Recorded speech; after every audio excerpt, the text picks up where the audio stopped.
Hello and welcome to this new video on how you can sign up on the app Duolingo. So if you are new here, subscribe and press the notification bell icon so you don't miss any upcoming further videos. But let's get started with the tutorial. Firstly, in the source bar that is shown in the taskbar in the bottom, I just need to click on the Duolingo app. You can search and click it as well. So the next step, in the right corner, there is a sign in option on the bottom. So you will just need to click on it. So we don't have an account currently and we need to sign up. So in the top right corner, there is a sign up button.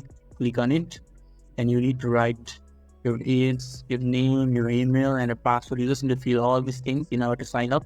Now I just fill all the things that this app has asked me to. I'll add my email and my email address, and password has already been added because it has been saved in my device. So I'll just click on the create account button, and as you can see, I have signed up successfully in the Duolingo app. So this is how you can sign up in this app. If this video was helpful to you, don't forget to press the like button. Thank you.